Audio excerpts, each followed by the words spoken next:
Welcome, everybody. Marissa, Jamil, again, a pleasure.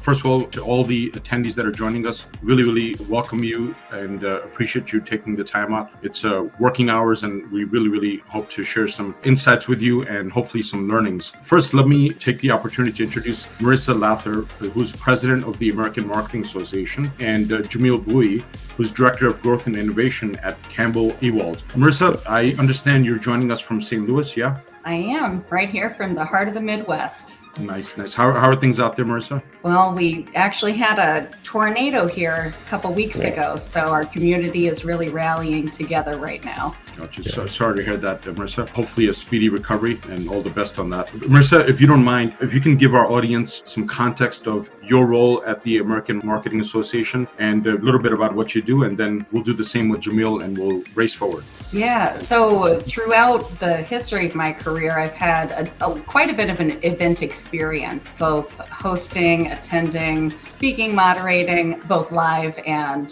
virtual events. I feel like I've got a pretty good gamut on all of the different facets of event operations.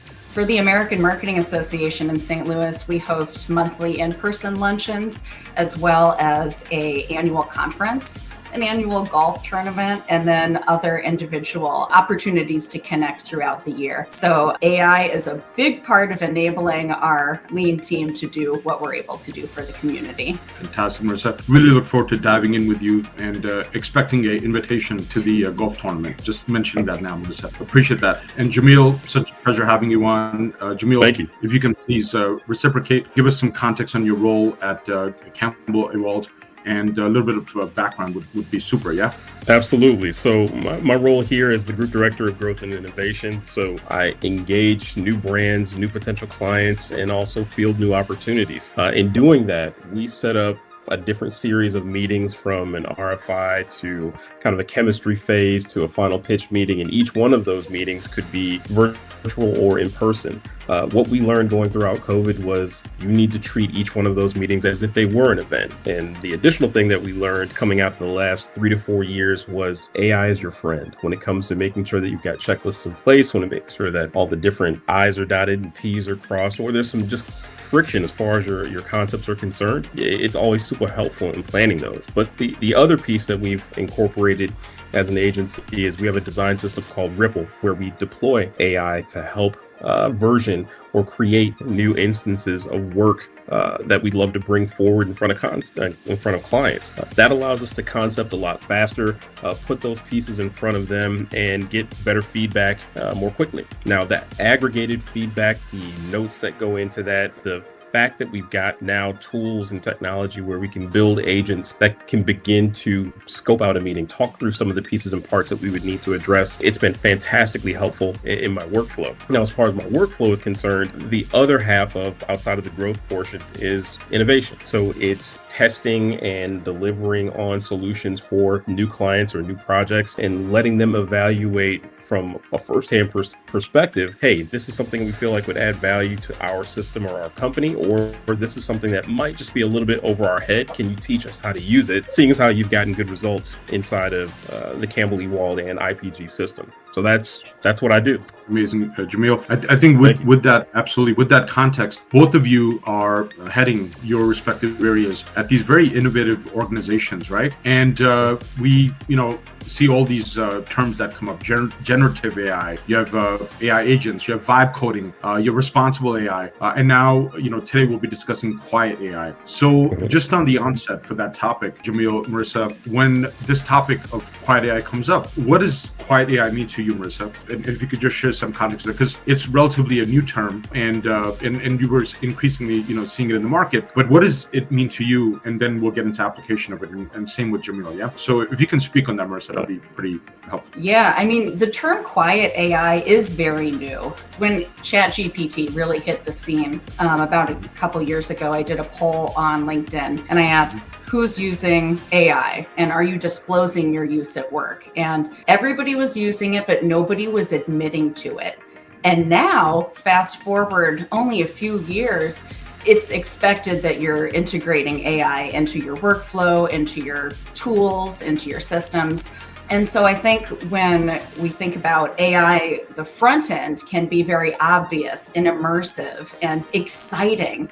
But the back end is what helps us actually focus our time on the most strategic efforts and helps us really focus in on those moments that matter. So it might be not as flashy, not as sexy, but it's going to be what truly enables us to do the actual real work. And Marissa, I couldn't agree more. I think that the fantastic aspect of quiet AI is they're the additive things to your workflow that should make it feel frictionless and don't need to be brought fully forward for everyone to engage with or everyone to know about or everyone to know that you're using. I mean, especially if you're an employee right now, definitely use it. Definitely use it in a smart way. But it's okay with being good with being, using or deploying all the tools that you have at your avail. To me, that is the beauty of quiet AI. It should be something that does not interrupt your flow, that adds to or speeds up your process. But ultimately, as good as these models and these LLMs are, it's only 85%. That last 15% needs to be you reviewing and double checking, or at least taking a really hard look to make sure that your outcomes truly align with the mission that you've been given when you're giving that AI tool that task. So again, Quiet AI is an absolute great co-pilot. No plug for Microsoft, but a co-pilot in getting things done. But it's one of those things that is additive to your toolkit. It shouldn't replace the talent of individuals and folks who are SMEs at whatever task that they're kind of pursuing. Absolutely. Yeah, and if I can add to that, you said something so pivotal. You should not realize that there is AI happening in the background. Right. You should be able to go about your business. It should be unnoticeable and adding to the experience, not distracting from it. So thank you for calling that out. Absolutely. Wonderful, Jamil, Marissa. Thanks for that. I think, again, it's all in the output and the target state that we're all looking to achieve. And AI is now helping us get to that target state much faster and efficiently, right? So definitely appreciate that. In terms of the real world application of it in events, I'd love to hear from both of you in terms of what Quiet AI innovations, what you've seen on the back end from an event workflow perspective. So everything from registering for an event to receiving an invitation for the event, registering for it, attending the event, checking in, participating in sessions and Q&A, all of the interactions we have at events. Have you, either of you or both of you, experienced, innovations in AI that were derived from Quiet AI? I'm going to jump in really quickly, Marissa, because this one is probably not the answer that you're looking for, but absolute thing that you need to use every single time you show up to an event. 9 times out of 10, you're going to be at an event. It's implied that it's going to be recorded or chronicled in some way, shape, or fashion. What you need to do for yourself, if you're not using a tool like Otter or even Notes inside of your Mac, record that event, get those notes, get that transcript, especially when you're operating in different languages or you might be new to the English language. It's fantastically helpful to make sure that you got a record that you can reference or create notes from, or drop into a ChatGPT or Perplexity and create your own set of, here are the key points that I need to extract from that meeting. That's one of those Quiet AI tools that I think people are not using enough and utilizing in their workflow. With respect to signups or registration, getting an idea of, a basic list of criteria that you're going to input into your registration. So who are you? Where are you from? When are you going to be joining? And that AI tool providing you with the right time zone that you're going to be attending from a virtual side of things. The weather that you're going to be incorporating if you're traveling to a new location. Those little things just make that experience much more frictionless, and it improves the travel to and the attendance of events, in my opinion. Marissa, I'll turn it over to you from there. Yeah, I think use AI kind of to do the grunt work, to be almost your intern, to help you figure out what are some of those details. But you said the very simple application of obtaining a voice transcript and repurposing that content. And I try to preach that as much as possible because it's so attainable, and it is also something that provides exponential content, insight, analysis opportunity. So that's one beautiful use case. I find myself using AI a lot in 3 capacities. So one is brainstorming, making sure that I've got a cool name, an idea, and then using that to also tailor that to my audience. So that if I'm working with somebody or doing an event in the Midwest, that's going to be different than doing one in Seattle or San Francisco. So you really want to tailor it. But then the content repurposing, that is a no-brainer for how you should be using AI in support of your events. And then the analysis, you're going to be able to do a ton more data analysis, but then you also have access to other references like sentiment analysis. And so that's where using a tool can really help fast track that final analysis program. Yeah, Marissa, super agree with you. And I love the breakdown structure, right, of how you can leverage it for any purpose, really, based on what, I guess, the structure that you came up with, right? It's like a triangle. You should cover all three areas at all times. And Jamil, also just piggybacking on your point. So we're looking at the adoption of AI from two, standpoints. And it's basically bifurcated from the attendee experience, which is what we're talking about, where, when I attend an event, my professional matches should already be shared with me, like, me and Jamil match, me and Marissa match, because we, have similar interests and whatnot. So I'm seeing that level of personalization being introduced, which is super exciting because you don't have to really spend that much time identifying people that you may connect with. They're actually given to you on a silver platter. And that's where technology and everything comes in. And there's so much more. Yeah, please, Jamil. Please. Yeah, I was just going to say, you hit a note that I wanted to take advantage of. The previous 2022, 2023 CES, I think a lot of folks have attended there. You do a tremendous amount of providing of data when you're signing up for that. But the thing that's missed is exactly made mention of. It does not bifurcate or select or group individuals into these are nice batches of folks that you should interact with. Instead, it just gives you a laundry list of the folks who were there and says, hey, have at it. You might have run into them by chance, you might have run into them on accident. And I think that aspect of grouping, batching, and then providing that, they say going to the bar is like social lubricity, but AI could be that networking lubricity that you would need to kind of have a warm conversation and speed up those interactions that could take you days walking the floors of a convention center or trying to stalk the halls of a green room before an event. So that is a fantastic point. I appreciate that, Jamil. And again, it's really, we're talking hyper personalization, and it's really the difference between macro and micro, right? So now I should say this very carefully. Our sophisticated user base is ahead of these trends, and they're, introducing them into their events, and they're seeing the results, right? Where you can track who met with who. You can track what came away from that meeting, to your point about, having notes, an AI buddy that is assisting you in facilitating your entire event experience. So I think it's a aggregated experience that leads to results, right? Tangible results. And so, the hyper-personalized matchmaking, also when it comes to meal preferences, like when I attend an event,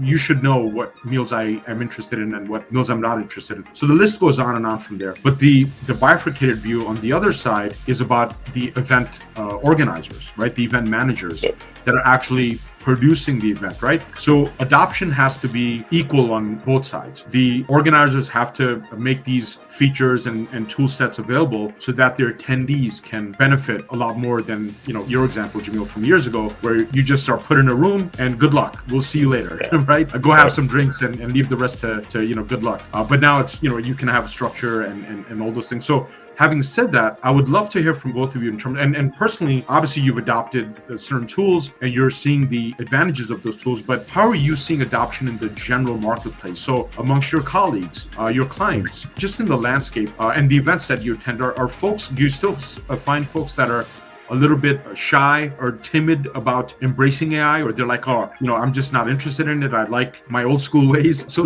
how are you guys seeing the trends around you is my question.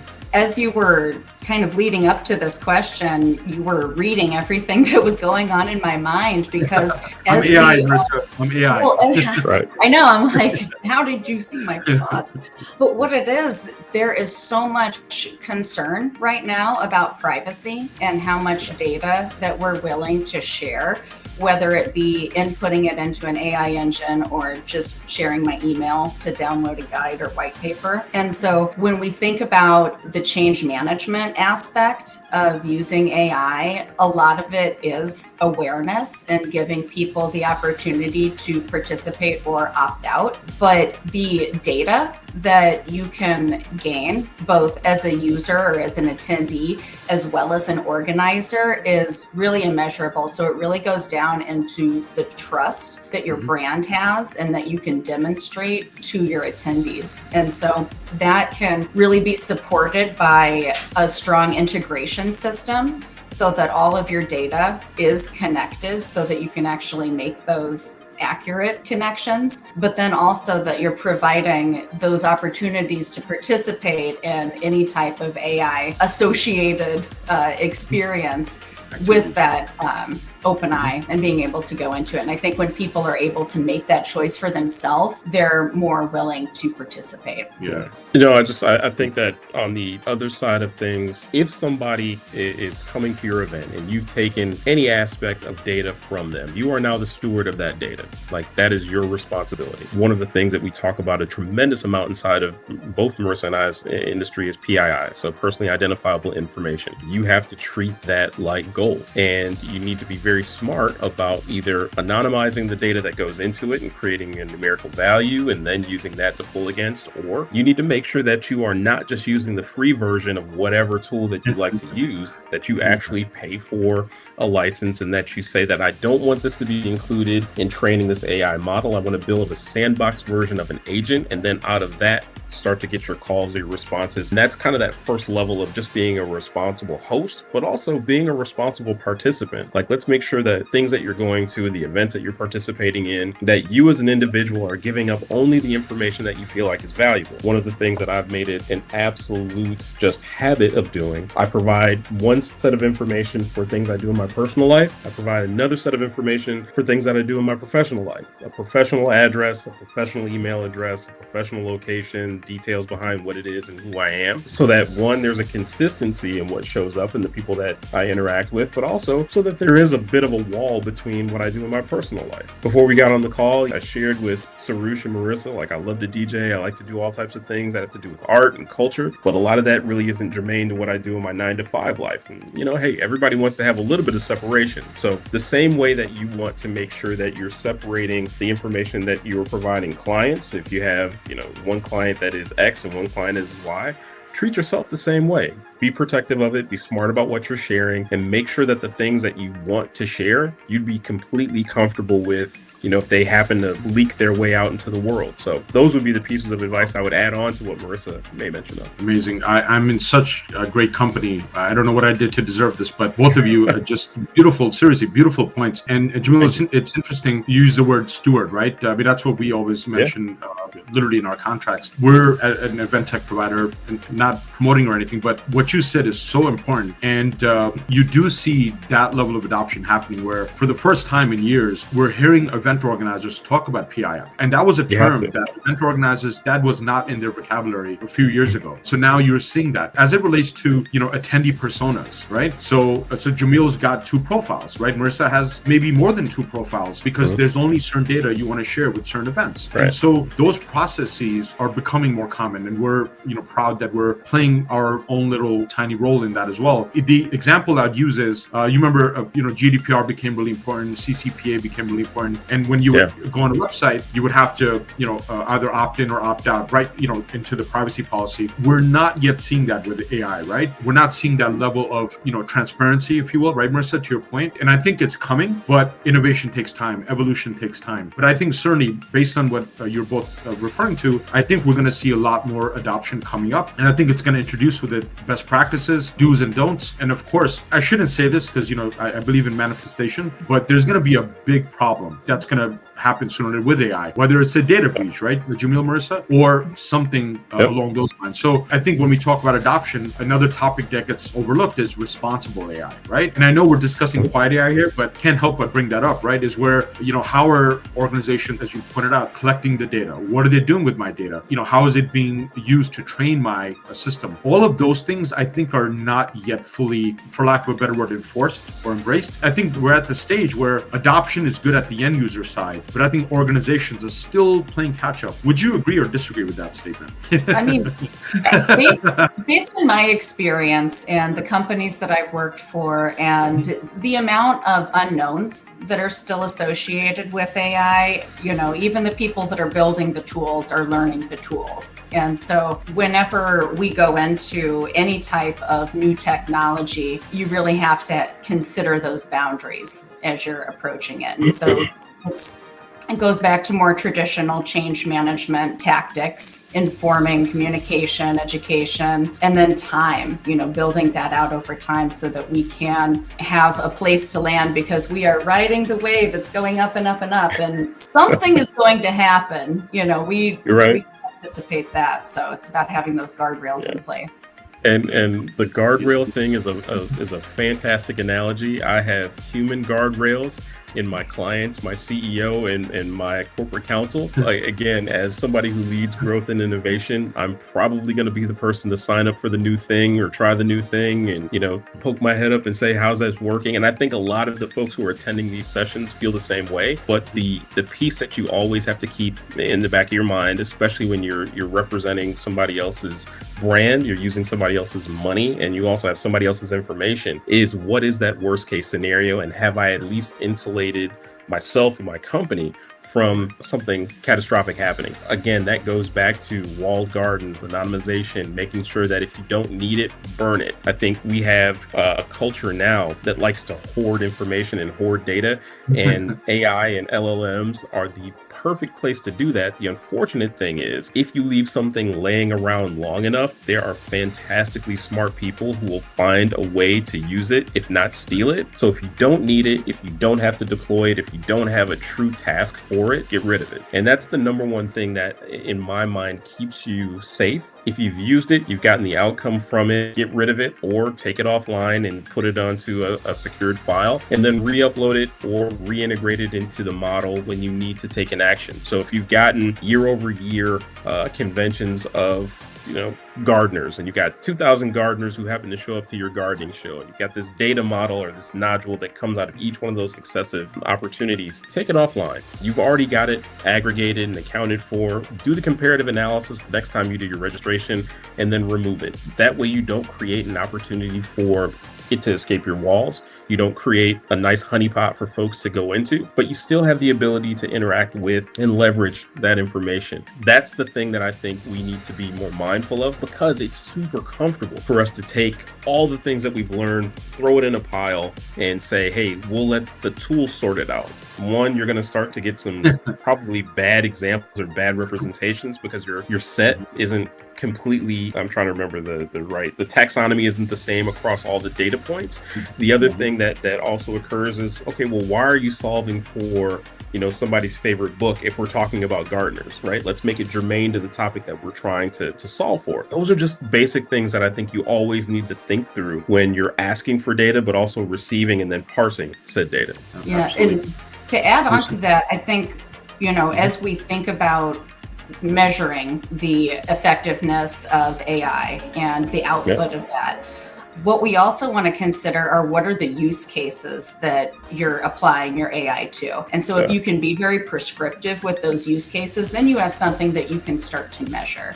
So another consideration going into it. I think our archival comes to mind, right? I think what's not being readily used, archive it, right? Protect it, to Jamil's point. And Marissa, 100%. I think along those lines, let's segue into some additional questions, and then we'll go to questions from the audience in the chat. I see a few of them queued up there. I guess one remaining question I had for both of you was, again, on the personal side, on your personal event journeys, and Jamil, you just attended an event recently. Can either, and if you don't have one recently, it's fine, but I would love to hear any recent or otherwise experience that you had where you've personally benefited from AI at an event, or you saw some value come out of the experience of that event. Marissa, do you have any examples, real world examples that you can share with us? Jamil, the same for you, yeah? Yeah, I think the rate that I'm using AI is so frequent that it is touching every part of my workflow at this point. But again, I think the place that it's saving me the most time is in the analysis. I'm a very creative person. I enjoy the brainstorming support, but there is oftentimes too much data. And then also a lot of PII, as Jamil mentioned, that we need to have protected views of. So using a tool to help me analyze some of that has been a huge time saver. Additionally, there's so many creative applications that can provide more of an experience at an event. So whether you're using live polling or gamification or, whatever other opportunities you're giving an attendee to interact with your brand, that can again help you collect data to then measure on the back end for sentiment, measure on the back end to learn more about your attendees' interests, how that translates to lead scoring, things like that. So a lot of different applications, and each one is a little different for each event. Sure. Yeah. So, Jamil? Yeah, so I think the most recent, literally, I would say 12 hours ago, I got off a flight from Boston back to Detroit, and JetBlue did a fantastic job, in my mind, of utilizing my personal identifiable information, which is a lot when it comes to a flight, and creating a back of seat screen experience for me. And it walked me through, where you're going, what's the weather going to be like, here's your first name, things that you've watched in the past. Like, that's a great experience. When we talked about DJing here in Detroit, we recently had Movement Festival. So, and it's an electronic music festival. Some of that content from some of the DJs, they did a great job of sifting, sorting, and targeting the folks that they wanted to invite to certain events.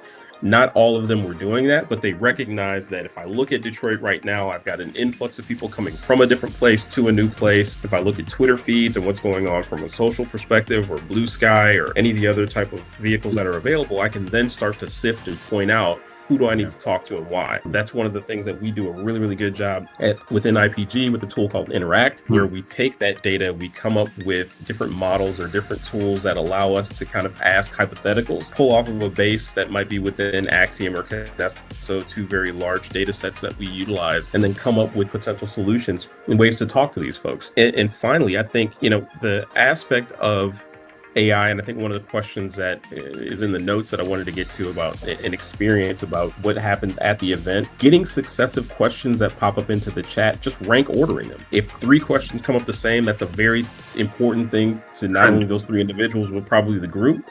Let's make that the first question that you ask. And that's one of the other ways that you can kind of use that tool to truly evaluate, or as Marissa said, just create a level of importance for what's the thing that we need to talk about now while we're here. Or maybe there's some things that we can, answer in an email after a session. Right. Absolutely. I think that's such a wonderful conversation. It's come full circle. We kind of started out on hyper-personalization, and I think that's where we're ending, where, again, we're talking about personalized experience. And I love your JetBlue example, Jamil. That's really what it's about. It's personal efficiency, right? And I think that's really the takeaway is just increasing efficiency. And I think the guardrails are really important in a safe, protected manner, so you're not vulnerable to any threats. I think the two go hand in hand, right? Because on one hand, you're making all your data accessible and available so that your life is easier. On the other hand, if not guarded properly, you're basically just creating more problems. So I think the two topics go hand in hand. Yeah, Marissa, please. Jamil. No, I was just gonna say one more thing, and for both Marissa and myself, we're both marketers. We both make sure that we have to tell a story, right? The most important thing that you can do as somebody who's hosting an event or somebody who'd be receiving that information, you got to tell folks that it's safe to share that information. You have to tell them that you're doing the things that would put them in a place where they're comfortable providing you with the data that you'd like to have to increase that experience. And so there's a little bit of pre-selling, there's a little bit of understanding or knowledge transfer that you probably need to do in advance of either that event, that session, that practice, or that interaction that you might have with a potential client to say, we're doing all these things, and here's our SOP or our standard operating procedure as far as the reception of, the utilization, and the outputs of that data. And here's what we're going to do with it after this event or this moment in time has passed. Clearly communicating that to the folks who are either attending or participating in the event or activity that you're doing is probably going to get you better, more accurate data out of them. You might run into a bunch of people like me. If I don't know what you're doing, you might get my first name. You definitely won't get my full last name. You're not getting a phone number. You're going to get the burner email address, and now you don't know what to do with this set of data. But if you're telling me, here's the purpose, here's the rationale, here's the outcome, and here's how it will help your experience, I'll probably be a lot more forthcoming. Right. No, it really goes down to trust, doesn't it? Yeah, trust. Absolutely. 100%. Really, again, appreciate that, Jamil. Marissa, such a great conversation. We'll take some questions. I see some questions coming in. So, Sure. Ashley, specific for you, Jamil, I wanted to ask about how you can use AI to improve engagement in real time. So, any response to that, Jamil, from Ashley Sage? Yeah, so actually, it's a great question. Engagement in real time, it's one of the things that it's amazing the amount of information that people have floating out in the world. If you know you're going into a room with 12 people, the half hour that you have before taking that meeting, there's great tools. Like if you have a subscription to Waldo is brilliant, but you can aggregate the same type of information from using a LinkedIn in ChatGPT or Gemini. Do a quick pass and it'll tell you the things that are important to them. That way you kind of start to humanize that conversation a little bit more. With respect to the immediate pulling out of a question, out of a conversation, that's going to take a lot of active listening, and it might not be right now while you're in the room, but it definitely will be something where you can key in on somebody who either asked a question 2 times and didn't get a complete answer, or go back to that transcript that you saw where the answer was given and you're like, okay, well, it didn't feel like it landed. Here's how I can add value. And it gives you a note to kind of write around, or even a way to make what could be a cold call a little bit warmer by saying in your headline, hey, you had a great question in the session. I don't think you got all the information that you needed, but here's a little bit of a follow-up. And if you'd like to have more conversation, talk to me directly. So those might be 2 or 3 ways that I would use AI to help chronicle what you heard, come up with moments in time that could be added into the conversation, and then help power your response. Hopefully, Ashley, that's answering your question. Thanks so much, Jamil. And the next one from Marissa, from Angelo. Marissa, how can organizers measure the impact of AI that's working silently in the background, right? Well, it goes back to how you would compute ROI for really anything else. You want to measure the input that you're providing and measure that against the output that you're getting from it. And so when you are thinking about how you go about that, start with those use cases so that you have something very specific that you can measure against. And then once you have proof of concept that that's working, then you can start putting that across other applications of an event. Gotcha. Good. Thanks so much, Marissa. And I will just take this last question. Rowan, my question is, what's a good starting point for streamlining event planning using automation or AI? I'll chime in with that. In my opinion, I think first identify what goals you're looking to achieve from your event. Based on, are you doing a trade show? Are you doing, a webinar? Are you doing a symposium? And so once you know what the event format is and what the goals are, then work backwards, right? And identify what you want each attendee to walk away with. Is it more, connections? Is it actual, business I'm looking to, walk away with? So based on what the event format is and what each attendee's, perceived goals would be, then you go to the basics, right? You start with, how can I create my event content? And obviously AI is perfect for that. So sessions, topics, even, nominating speakers, documents. So I would, start at the end where, what the goal is for each attendee's perceived success at the event, and work backwards from there. Every single, toll gate of the. Sarush, I would add one note to that. Like, knowing where you're going is super important, but where you're starting from is also hugely important as well. And depending upon what model or what tool you want to kind of begin that workflow from, ask the tool to be that either subject matter expert or end user. So I'm an event host and I do events that are 3,000 folks for networking conventions in the Pacific Northwest. What are the best things that I need to bring to bear? What are the topics that I need to make sure that I cover? Like, start there by, training that model to say, I need to think about it in this manner, and then begin to narrow down into the spaces and places that you made mention of. Yeah, absolutely agree with you, Jamil. Creating a blueprint, right? Certainly a good approach. Absolutely. Marissa, any context on that? Yeah. I think it's kind of cleaning up the house before you invite people over. Make sure you've got all of the clean data, make sure you've got your goals, make sure you understand where you're going so that you can build your path to get there. Appreciate that very much. Jamil, Marissa, there's more questions, but we're coming up to time. I want to thank you again so much for your synergy and engagement. I personally learned a few things from both of you. I know the audience did as well. And I want to mention the recording of this will be available on the Event Combo YouTube channel, and we'll be broadcasting it through LinkedIn over the next few days as well. And thank you again, Jamil. Marissa. Jamil, I'll run into you at Newark Airport. And Marissa, I'll catch you speeding out of St. Louis next time I'm there. All right. Appreciate it. Such a pleasure, guys. We'll see you soon. Yeah. My pleasure. Thank you so much. Thank you. See you. Thanks. Be well. Thanks.